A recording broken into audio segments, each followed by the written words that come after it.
आता कैलास अडगावकर ज्वेलर्स सोबत सोनं घेणं झालं आणखीन सोपं. मेकिंग चार्जेसवर तब्बल 50% सूट. मर्यादित कालावधीसाठी नक्कीच भेट द्या.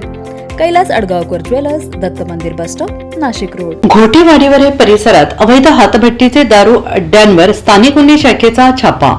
5,50,000 रुपये किमतीचा मुद्देमाल नष्ट करण्यात आला. याबाबत पोलिसांनी दिलेल्या माहितीनुसार स्थानिक गुन्हे शाखेचे पोलीस निरीक्षक दत्तात्रय शिंदे यांच्या पथकाने घोटे पोलीस ठाणे हद्दीत पिंपळगाव मोर डोंगराच्या पायथ्याशी, वाडीवरे पोलीस ठाणे हद्दीत मुळेगाव शिवारात डोंगर भागात जंगलातील अवैधरित्या सुरू असलेल्या हातभट्टीच्या दारू अड्ड्यावर छापा टाकून सुमारे 5,50,000 रुपये किमतीचा मुद्देमाल नष्ट करण्यात आला आहे. सदर ठिकाणी पोलीस आल्याचे चाहू लागताच आरोपी पळून गेले आणि त्यांच्या विरोधात घोटे आणि वाडीवरे पोलीस ठाण्यात गुन्हा दाखल करण्यात आलेला आहे. जिल्ह्यात हातभट्टीचे अध्यक्ष आपल्या परिसरात सुरू असल्यास तात्काळ पोलिसांशी संपर्क करावा असे आवाहन ग्रामीण पोलिसांच्या वतीनं करण्यात आलेलं आहे.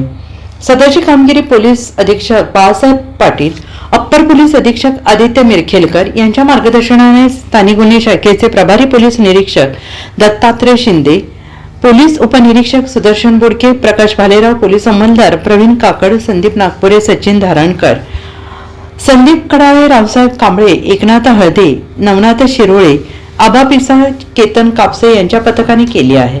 NCN न्यूज साठी रोहन धनी, नाशिक.